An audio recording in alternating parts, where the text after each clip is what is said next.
Hello students, कैसे हैं आप सभी। I hope you all are fine. As I promise yesterday कि हम एक नई सीरीज शुरू कर रहे हैं जहां पर हम सीए के लिए फाउंडेशन इंग्लिश को पढ़ने वाले हैं। आज की वीडियो में हम सेंटेंस के बारे में सीखने वाले हैं कि सेंटेंस क्या होता है, उसकी डेफिनेशन क्या है, उसके टाइप्स क्या हैं। दोस्तों, सबसे पहले सेंटेंस के बारे में जानने से पहले हम देखें कि सेंटेंस की ज़रूरत क्यों होती है। जिस प्रकार से आप जानते हैं कि भाषा एक संचार का माध्यम है, मतलब हमारी अभिव्यक्ति को दूसरे तक पहुंचाने के लिए अलग अलग भाषाओं का प्रयोग किया जाता है। भाई, कोई शारीरिक भाषा होती है, मौखिक भाषा होती है, ठीक है, और लिखित भाषा भी होती है, ठीक है। तो अब हम बात कर रहे हैं तो भाषा में सबसे पहले अगर भाषा की उत्पत्ति में देखें अपन तो सबसे पहले होते हैं लेटर्स, है ना। लेटर्स शब्द जिसको हम बोलते हैं, लेटर्स होते हैं। लेटर से क्या बना? वर्ड, यानी कि शब्द, वर्ण, लेटर, फिर बना शब्द, और शब्दों का समूह कहलाया हमारा सेंटेंस। मतलब A sentence is a group of words which has a meaning। शब्दों के सार्थक समूह को हम वाक्य कहते हैं। मतलब it is used to communicate, मतलब to send your message to others, मतलब आपका संदेश दूसरे तक पहुंचे, और इसका एक मीनिंग निकलना ज़रूरी है। अगर इसका कंप्लीट सेंस नहीं निकलेगा तो ये वाक्य नहीं है। अब जैसे कि मैंने कहा राम इधर उधर, कुछ भी नहीं है। अब अगर मैंने कहा राम इधर उधर मत घूम, तो यहाँ पर मेरी बात आप तक पहुँच रही है। मतलब हमारी बात को दूसरों तक पहुँचाने के लिए जो शब्दों का सार्थक समूह इस्तेमाल किया जाता है वो वाक्य है। ये पहली बात हो गई।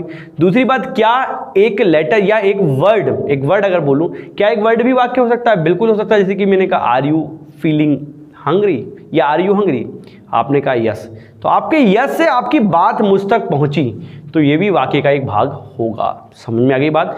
मतलब सेंटेंस क्या है? अभिव्यक्ति का, मतलब ये मान के चलें कि अभिव्यक्ति को करने के लिए सेंटेंस का प्रयोग किया जाता है। Sentence is a group of words which has a complete sense. शब्दों का सार्थक समूह जो है वाक्य कहलाता है।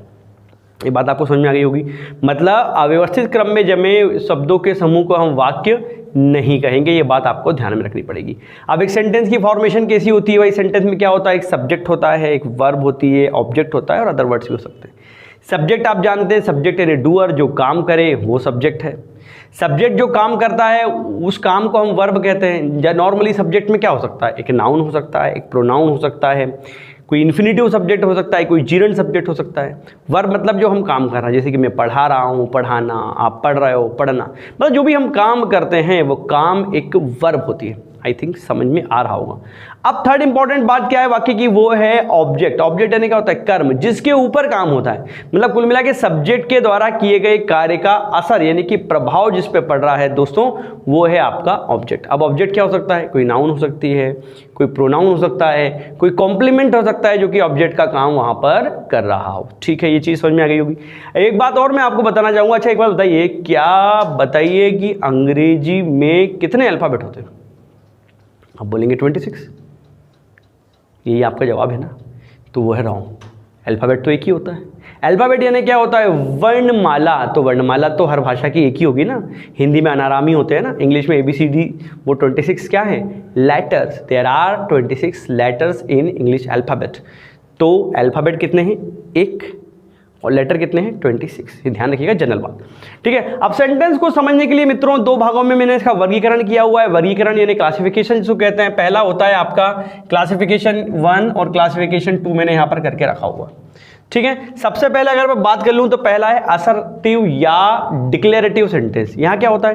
किसी चीज की घोषणा, असर्शन किया जाता है, घोषणा, उद्घोषणा। यहाँ पर आप कोई आइडिया बताएंगे, कोई ओपिनियन अपना देंगे, ठीक है, या कोई स्टेटमेंट, जैसे कि राम इज प्लेइंग, ये एक असर्टिव सेंटेंस है क्योंकि मैंने एक स्टेटमेंट दिया, एक बात अपनी कही है। मैंने कहा वह नहा रहा है, ही इज टेकिंग बाथ, ठीक है ना, टेकिंग अ बाथ, या he is playing, I am teaching, you are learning. तो ये क्या है? साधारण वाक्य कहलाते हैं हिंदी में। यहाँ पर एक सब्जेक्ट वर्ब ऑब्जेक्ट जनरली होता है। यहाँ पर आप अपने विचार को व्यक्त करेंगे, कोई ओपिनियन या कोई स्टेटमेंट यहाँ पर देंगे, इसको हम कहते हैं असर्टिव सेंटेंस। आई थिंक आपको समझ में आ गया होगा। नॉर्मल वाक्य जो होते हैं हमारे असर्टिव सेंटेंस होते हैं। अगला है इंपेरेटिव सेंटेंस। इंपेरेटिव सेंटेंस यानी क्या होता है? आज्ञार्थक वाक्य। अब इसका नाम आज्ञार्थक है, पर यह नहीं कि सिर्फ आगे ही होती है, इसमें अलग अलग चीजें होती है। इसमें आप कोई ऑर्डर दे सकते हैं, परमिशन दे सकते हैं, या रिक्वेस्ट भी कर सकते हैं। जैसे कि मैंने कहा ओपन द डोर, नॉर्मली ये मेन वर्ब से शुरू होते हैं ऑर्डर वाले, ऑर्डर या कमांड जिसको हम कहते हैं, या close the window, sit down, come here, go there, bring a glass of water. ये सारे इंपेरेटिव सेंटेंस के उदाहरण हैं। अब इसमें परमिशन भी मिल सकती है, जैसे कि मैंने कहा may I sit, yes you may sit down, तो ये भी तो एक इंपेरेटिव सेंटेंस है, आपने परमिशन दी है। रिक्वेस्ट के लिए please help me, please teach me, please let me complete my homework, आपने परमिशन मांगी तो भी वो इंपेरेटिव सेंटेंस का पार्ट है। मतलब imperative sentences are used to show order, permission and request, ये बात हो गई। वही इंटेरोगेटिव, ये जनरल सेंटेंस है, आपको पता है, इंटेरोगेट करने के काम आता है, इसकी नाउन होती है इंटेरोगेशन। इंट्रोगेटिव सेंटेंस एक, ये इंट्रोगेटिव वर्ड जो है एक एडजेक्टिव है, सेंटेंस की विशेषता बता रही है, यानी कि प्रश्नवाचक वाक्य। यहां पर प्रश्न पूछे जाते हैं, दो तरीके से पूछे जाते हैं, एक हेल्पिंग वर्ब को आगे रख के, जैसे कि मैंने कहा आर यू स्लीपिंग, क्या आप सो रहे हैं, सामने वाला कैसा आंसर देगा, सो रहा होगा तो कैसा बोलेगा। खैर, हेल्पिंग वर्ब आगे रखेंगे और एक WH वर्ड्स को आगे रखेंगे, जैसे कि व्हाट आर यू डूइंग, है ना। तो ये हो गए आपके जो है interrogative sentence that are used to ask a question, to form a question, ठीक है, पूछने के लिए क्या कर रहे हो भाई, what are you doing, WH word से, व्हाई आर यू लेट, आप लेट क्यों आए हो।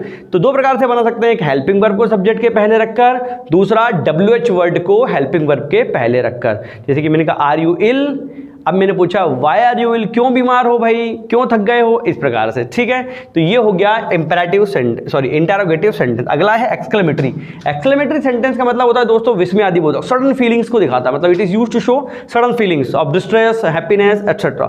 क्या बात है यार, वाह मजा आ गया, ब्रावो, वेल डन, सुना हुआ ना आप लोगों ने, मतलब सडन फीलिंग को दिखाता है, हुर्रे, शिट, ओहो, hurray, he has one the match, उसने मैच जीत लिया, shit, she is failed again, आहा, ओ गॉड व्हाट इज दिस, हे भगवान ये क्या है। तो ये सडन फीलिंग्स होती है ना, मतलब उत्साह की, रिग्रेट की, सैडनेस, मतलब जो दुखी हो जाते हैं, खुशी, दुखी, आश्चर्य, सरप्राइज, वाह व्हाट शॉट, ये सारी चीजें कहलाती हैं हमारी एक्सक्लेमेटरी सेंटेंस के अंतर्गत आएंगे। विस्मयादिबोधक मतलब सडन फीलिंग, आपने सेंटेंस के अंत में ये वाला जो है एक्सक्लेमेटरी मार्क्स अक्सर यहां पर देखा होगा, ठीक है। अब क्लासिफिकेशन 2 में यहां पर मैं देख रहा हूं, सबसे पहले आया आपका अफर्मेटिव सेंटेंस।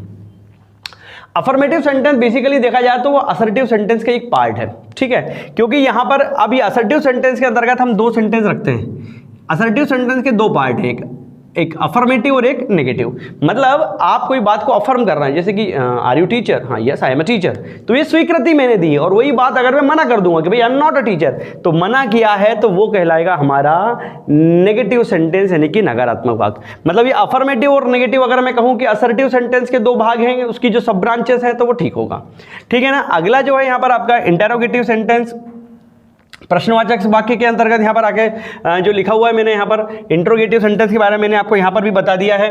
और प्रश्नवाचक वाक्य के बाद क्या आएगा अगला, interrogative negative sentence. Interrogative negative क्या जाएगा, जैसे आपने प्रश्न भी पूछा और मना भी कर रहा है, यार क्या पढ़ाई नहीं कर रहा है तू, आर यू नॉट स्टडिंग, तो आर भी आया और नॉट भी आया। मतलब यहाँ पर क्या होगा कि हेल्पिंग वर्ब आगे रहेगी, साथ में सब्जेक्ट के बाद आपको नॉट दिखा रहेगा, या डायरेक्ट हेल्पिंग वर्ब में नॉट लगा हुआ दिखेगा, जैसे कि आरंट यू गोइंग देयर, क्या आप वहां नहीं जा रहे हैं, मतलब सामने वाला पूछ भी रहा है और मना भी कर रहा है। तो ये हो जाएगा आपका इंटेरोगेटिव नेगेटिव यहां पर सेंटेंस। एक और सेंटेंस का टाइप आता है वो, जैसे कि ऑप्टेटिव सेंटेंस आपने सुना होगा, ऑप्टेटिव सेंटेंस, वो इधर पे आएगा आपका ऑप्टेटिव सेंटेंस इस वाले क्लासिफिकेशन में। ऑप्टेटिव सेंटेंस के बारे में मैं आपको और बता दूं, ये क्लासिफिकेशन वर्ग में 1 में इसको हम रख लेते हैं। इंटेरोगेटिव सेंटेंस हमने 2 बार लिख दिया है, ठीक है ना। ऑप्टेटिव सेंटेंस की बात करते हैं हम, ऑप्टेटिव सेंटेंस, ठीक है ना। ये क्या के लिए यूज होता है, आप किसी को ब्लेसिंग दे रहे हैं, यानी कि आशीर्वाद, कर्ज कर रहे हैं, श्राप दे रहे हैं, ठीक है ना। मतलब आप कुछ सडन, मतलब आशीर्वाद के लिए, कामना के लिए, विश के लिए, डिजायर के लिए, जैसे कि मैंने कहा मे यू लिव लॉन्ग, आपकी आयु लंबी हो। ये कामना सूचक सेंटेंस को हम कह सकते हैं, कामना सूचक वाक्य, जो कि हमारी क्या दिखा रहा है, हमारी कामना को दिखा रहा है, हमारी जो है अभिलाषा मन की उसको दिखा रहा है, ठीक है ना। तो यह भी एक्सक्लेमेटरी मार्क आपको लगा रहेगा, जैसे कि आपको बोलते हैं ना अपन गेट वेल सून, जल्दी से ठीक हो जाओ, तो ये कामना ही तो की है हमने। May you live long, may God bless you with a son, भगवान आपको पुत्र दे, may God bless you with a daughter, may God bless you, may you have a good job, may you pass this year, इस साल पास हो जाए यार, ठीक है। तो ये कहलाएगा हमारा ऑप्टेटिव सेंटेंस। तो दोस्तों आज के वीडियो में हमने फाउंडेशन के अंतर्गत सबसे पहले सेंटेंस को देखा, वो क्या होता है, शब्दों का सार्थक समूह। उसके क्लासिफिकेशन में हमने देखा 2 प्रकार से क्लासिफिकेशन किया है ना, क्लासिफिकेशन 1 और क्लासिफिकेशन 2। यहाँ पर 1 में अपन ने देखा है भाई एक्सक्लेमेटरी सेंटेंस देखे, ऑप्टेटिव देखे, इंपेरेटिव देखे और असर्टिव देखे। क्लासिफिकेशन 2 में असर्टिव के 2 पार्ट अपन ने देखे, एक अफर्मेटिव और एक नेगेटिव, फिर इंटेरोगेटिव और interrogative negative. I hope questions जो है अब अगर इनसे रिलेटेड आते हैं आइडेंटिफाई करने को तो आप पहचान जाएंगे, और आप जानते हैं कि सेंटेंस क्या होता है, उसके टाइप्स क्या होते हैं और इंग्लिश में कितने अल्फाबेट हैं वो भी आप जानते हैं। एक होता है 26 नहीं बोलना अब, ठीक है। आई होप वीडियो आपको पसंद आया है तो लाइक और कमेंट जरूर करें, जो है मेरे क्या बोलते हैं इनकरेज करें थोड़ा सा, ठीक है। फिर मुलाकात होगी अगले वीडियो में। Till then keep learning. जय हिंद।